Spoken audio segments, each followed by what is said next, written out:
Fl-isem tal-Missier u tal-Iben u tal-Ispirtu Santu, il-grazzja ta' Sidna Ġesu Kristu l-imħabba ta' Alla u l-għaqda fl-Ispirtu Santu tkun magħkom il-koll. Qegħdin nofru dan is-sagrifiċċju tal-Qudiesa għar-Ruħ Stella, Gerita u l-erwieħ tal-familja Pisani.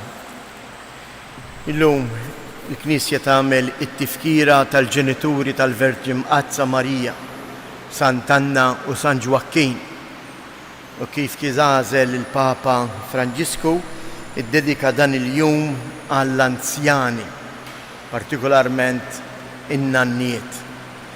Ejjew impoġġu in-nanniet tagħna taħt il-ħarsien ta' Ġwakkinu u Anna biex huma wkoll ikollhom il-qawwa jkomplu jsaħħu u jgħaddu il-fidi lin-nepputijiet tagħhom. Filwaqt li narfu n-nuqqasijiet tagħna ejjew ħuti nitolbu maħfra għal ħtijietna.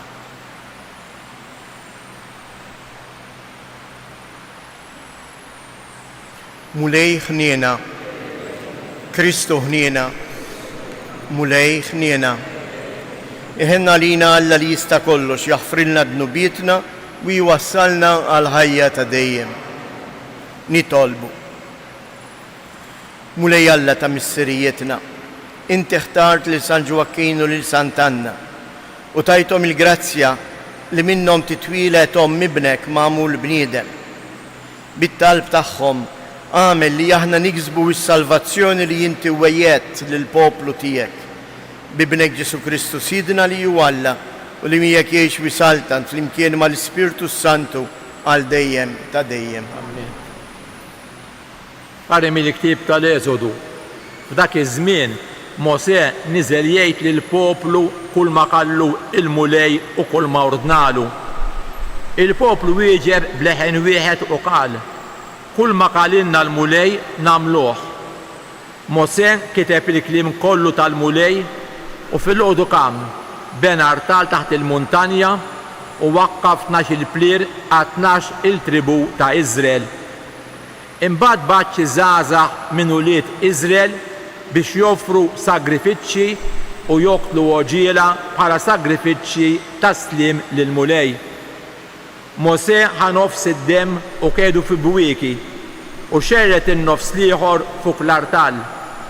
Imbagħad ħal-ktieb tal-patt u kara minnu hekk li seta' jisimgħu il-poplu. Huma qalu: kull ma qalilna l-mulej nagħmluh u nisimgħu minnu. Mosè imbagħad ħad-demm u wiroxxu fuq il-poplu qal: hawn hu id-demm tal-patt li l-mulej għamel magħkom skont dal-kliem kollu. Il-kelma tal-mulej inroddu ħajr l-Alla. Sarm responsabbli ngħidu flimkien: għati l-Alla sagrifiċċju ta' ratt il-ħajr. Għati l-Alla sagrifiċċju ta' ratt il-ħajr. Alla l-mulej Alla tkellem u sejjaħ l-art. Minn fejn titla' x-xemx sa ma tinżel. Minn Sijon il-ġmil tagħha. Alla wera id-dija tiegħu flimkien. Għati l-Alla sagrifiċċju ta' ratt il-ħajr. Iġimgħu il-ħbiebi qudiemi li jagħmlu patt miegħi bis-sagrifiċċju u jħabbru smewiet il-ġustizzja tiegħu għaliex Alla nnifsu jagħmel il-ħaqq flimkien. Għati l-Alla sagrifiċċju ta' ratt il-ħajr. Għati l-Alla sagrifiċċju ta' ratt il-ħajr u rotti l-oli il-wedit tiegħek. Imbagħad sejjaħli fjum id-dwejjaq jien neħilsek u int tweġġaħni. Għati l-Alla sagrifiċċju ta' ratt il-ħajr. Jekk iġobkom inkumu bil-wieqfa: Alleluja, Alleluja, Alleluja. Ilkow bil-ħlewwa il-kelma imħawla fikom li tista' issalvalkom ruħkom. Alleluja.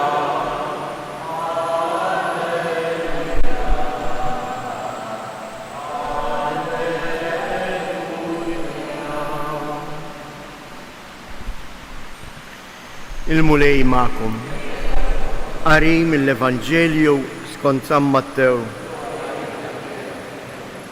F'dak iż-żmien Ġesu ġab parabola oħra lil fola u qalilhom: Is-saltna ta' smewijiet tixbaħ lil wieħed raġel li żera żerrija tajba fil-għalqa tiegħu. Iżda xejn in-nies kienu reqdin, ġie l-għadu tiegħu żera s-sikrana qalb il-qamħ u telaq. Meta imbagħad il-qamħ nibet u ħareġ żbul, tfaċċat ukoll is-sikrana. Resqu l-qaddejja fuq sejt il-għalqa u qalulu: Sinjur, int mhux żerrija tajba żrajt fil-għalqa tiegħek, mela di s-sikrana mnejn ġiet? Iżda hu qalilhom: Dil-biċċa għamilieli xi għadu tiegħi. Tridux immorru niġbruha? Qalulu l-qaddejja. Qalilhom: Le, għax intom u tiġbru s-sikrana għandkom nejn ta' ilgħu magħha l-qamħ ukoll. Erħulhom jikbru tnejn flimkien sal-ħsad. Meta mbagħad jasal il-ħsad, ngħid lill-ħassada: Iġbru s-sikrana l-ewwel u worbtuha qatta għall-ħruq. Imbagħad għedu l-qamħ fl-imħażen tiegħi. Il-kelma tal-mulej.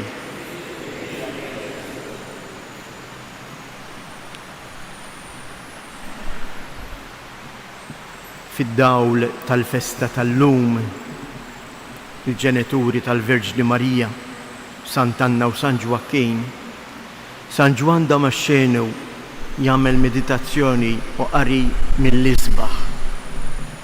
U fost l-oħrajn ħafna drabi dawn is-siltiet insibuhom aktar qrib il-miliet. U jgħid hekk: Is-sema offriet kewba li waslet il-maġi. L-art offrit grotta li fija jitwielet li benta Alla. Imma l-bniedem lill-Alla offrilu l-ikbar rigal. Ġuakkin u Anna offrew lill-Alla il-bintom biex tkun l-om qaddisa ta' Alla. U b'dan il-sieb jiena hekk nixtieq impoġġu nirriflettu ftit, impoġġu din il-mistoqsija. Aħna lill-Alla x'qegħdin nofrulu?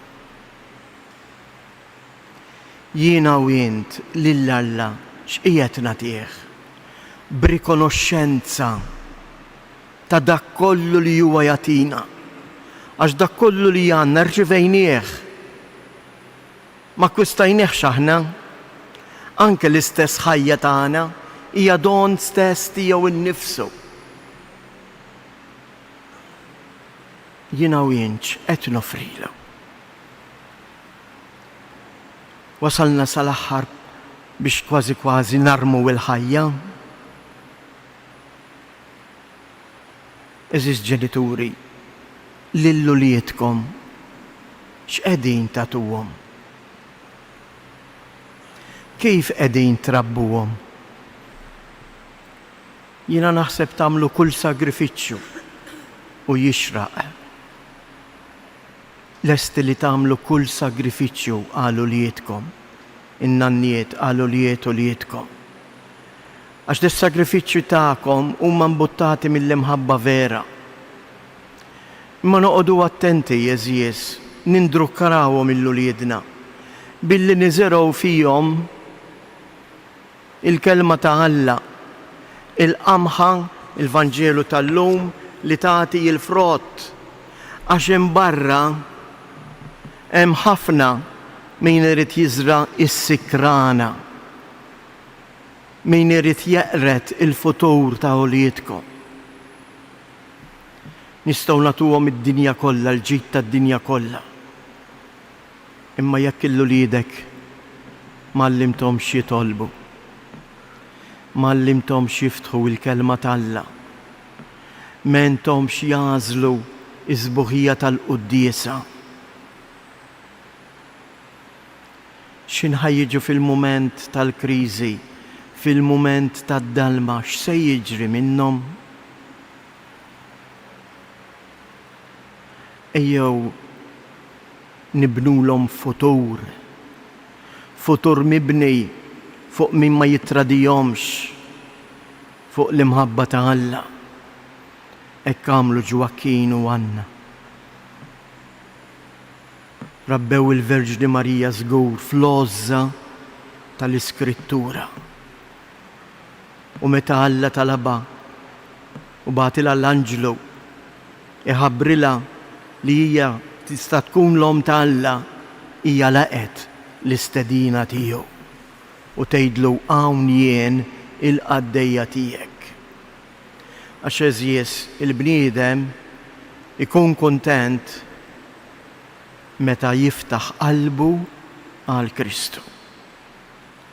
Jew nitolbu din il-grazzja li l-ewwel qabel kollox qalbna tkun dejjem disposta għal dak li jitlob minna l-mulej u fl-istess ħin ngħinu l-uliedna biex jarfu kemm il-kobor tal-imħabba u l-ħnina ta' Alla lejhom. Għax min iduq l-imħabba ta' Alla imbagħad iwieġeb b'imħabba lil Alla.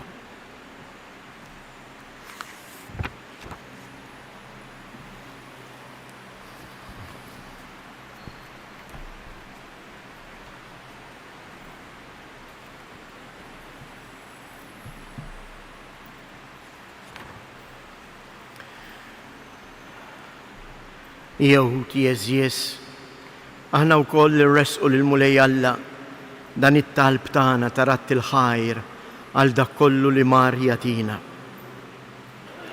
Nitolbu sabiex il-Knisja ma teda qatt tħabbar il-kelma ta' Alla lil bnedmin kollha, nitolbu. Qegħdin nagħmlu ċelebrazzjoni il-festa ta' Sant'Anna u San Ġwakkin. Ejjew nitolbu biex il-mulej is-setanin tal-art jarfu jiftħu qalbhom għal kelma tiegħu, joqogħdu madwar mejda u jiddiskutu tassew it-tmiem tal-gwerra. Nitolbu. Nitolbu għal ġenituri għandna n-niet tagħna biex huma wkoll bħal Sant'Anna u San Ġwakkin jgħaddu tassew il-fidi tagħhom lil uliedhom u lill-uliet uliedhom. Nitolbu. Nitolbu għalina il-koll sabiex inħossu dejjem fina l-bżonn li nagħtu ħin u widen għal kelma Alla f'ħajjitna. Nitolbu. Fiskiet inresqu it-talbiet tagħna.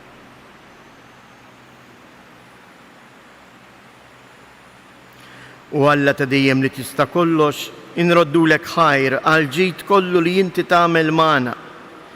Ixħed fuqna l-Ispirtu Qaddis tiegħek biex jimla l-qalbna b'ferħ qaddis, int li tgħix wis-saltan għal dejjem ta' dejjem.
Kollox.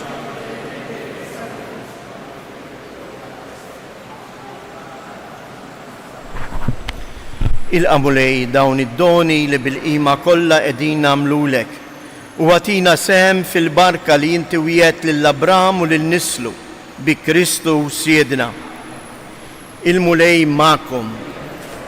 Nerfgħu qlubna il fuq. Niżżu ħajr lill-mulej Alla tagħna. sewwa u xieraq tas-sew mulej missier qaddis, Alla ta' dejjem li tista' kollox, tajjeb u taġi tas-salvazzjoni tagħna li dejjem u kull imkien inroddulek ħajr. Lilek tfaħħar il-ġema tal-qaddisejn fis-sema u l-ġieħ li inti tagħtihom għall-merti tagħhom huwa ġieħ mogħti lill-istess doni tiegħek. Inti tgħallimna bl-eżempji ta' ħajjithom u tieqaf magħna bil-għajnuna tat-talb tagħhom. U aħna imdawrin minn sħabajk kbira ta' xhieda b'qalbna qawwija niġru it-triq li għandna qudiemna biex niksbu magħhom il-kuruna tas-sebħ minn suġa minn wart li qatt ma jitbiel bi Kristu Siedna. Għalhekk mal-anġli u l-arkanġli, mal-ġema kottrana tal-qaddisin, intennu l-innu tal-glorja tiegħek u ngħidu bla qiegħda qaddis.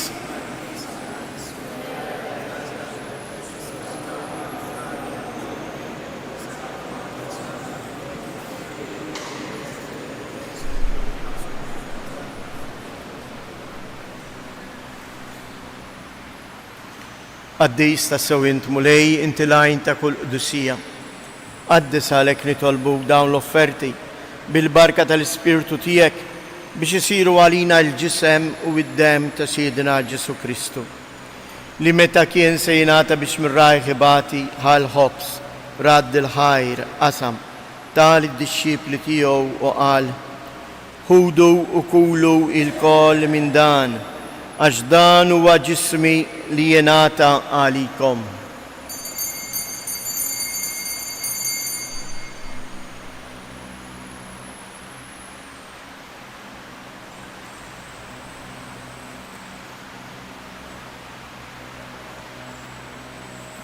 Ekku koll wara li klaħa l-kalċi reġa' radd il-ħajr tal id-dixxipli tiegħu u qal: ħudu u ixorbu minnu il-koll, għax dan huwa l-kalċi ta' demmi tal-patt il-ġdid li jibqa' dejjem. Id-dem li jxirret għalikom u għall-bnedmin kollha għall-maħfra ta' dnubiet. Għamlu dan b'tifkira tiegħi.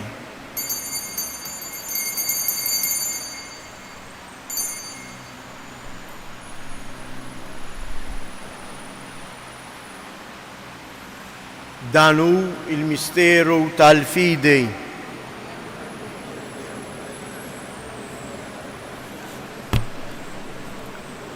Għalhekk aħna u nagħmlu dan tifkira tal-mewt u l-qawmien ta' Siedna Ġesu Kristu, nofrulek mulej il-ħobs tal-ħajja u l-kalċi tas-salvazzjoni u nroddulek ħajr għaliex għoġbok tilqana u nquddiemek biex naqduk. U miċ-ċokontana nitolbu lill-Ispirtu Santu jaqgħadna f'ġisem wieħed lilna li nieħdu semm il-ġisem u d-dem ta' Kristu.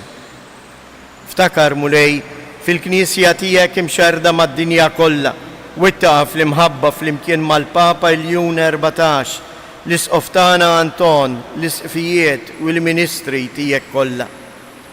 Ftakar ukoll fħutna li raqdu bit-tama tal-qawmien. Ftakar fil-mejtin kollha, daħħalhom quddiemek fid-dawl tas-sebħ tiegħek. Ħenna għalina l-koll nitolbuk, għatililna wkoll il-wirt tal-ħajja ta' dejjem, flimkien mal-Verġni mqazzra Malla Marija, mar-raġel ġust tagħha San Ġusepp, l-Apostli u l-Qaddisin kollha li jgħixu fil-ħbiberija tiegħek sa mill-bidu tad-dinja. Għamel li magħhom infaħruk u nsebħuk Ġesu Kristu ibnek. Bi Kristu, ma' Kristu u fi Kristu, jingħata lilek għala missier li tista' kollox, flimkien mal-Ispirtu Santu, kull ġieħu glorja għal dejjem ta' dejjem. Jew nitolbu kif għallimna u riedna nagħmlu li bentalla għas-salvazzjoni tagħna, missierna li inti fis-smewiet jitqaddes ismek, tiġi saltnatek, ikun li trid int kif is-sema hekk da fl-art. Ħobżna ta' kuljum atina llum, aħfrilna dnubietna bħalma naħfru l-minu ħati għalina u la ddaħalniex fit-tiġrib, żdeħlisna mid-deni. Eħlisna nitolbuk mulej minn kull deni. Atina fit-tieba u l-ħnina tiegħek il-paċi fi żmienna biex inkunu ħielsa dejjem mid-dnub u mħarsa minn kull inkwiet aħna u nistennew nittamaw ilina u l-miġja tas-Salvatur tagħna Ġesu Kristu.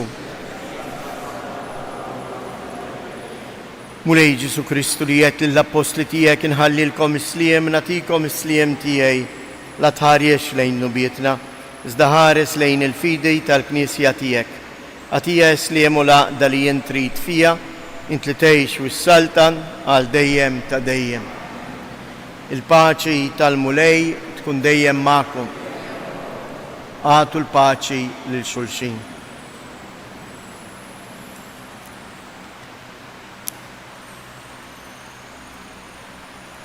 Ħaruf ta' Alla.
Danu l-ħaruf ta' Alla.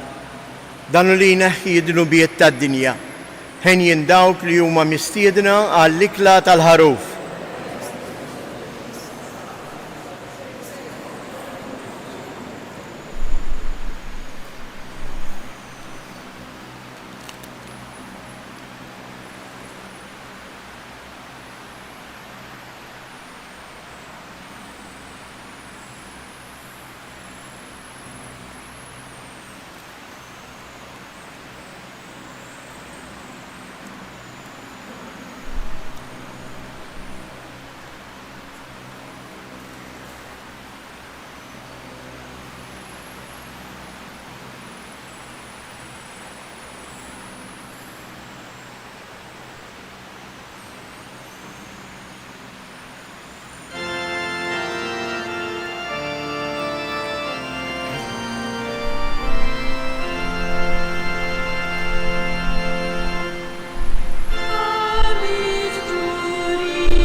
nitolbu.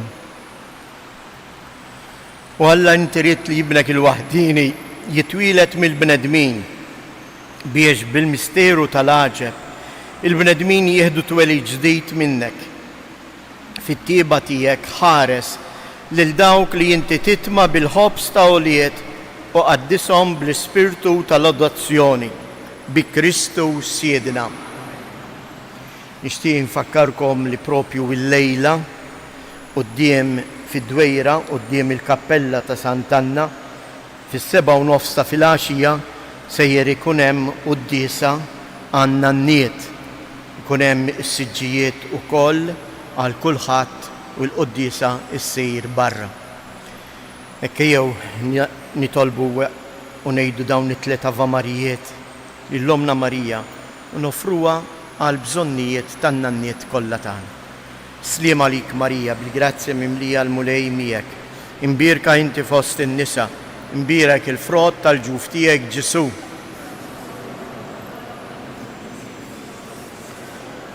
Sliem għalik Marija, bil-grazzja mimlija l-mulej miegħek. Imbierka inti fost in-nisa, imbierek il-frott tal-ġuf tiegħek Ġesu.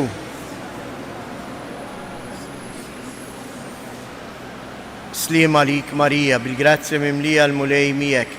Imbierka inti fost in-nisa, imbierek il-frott tal-ġuf tiegħek Ġesu.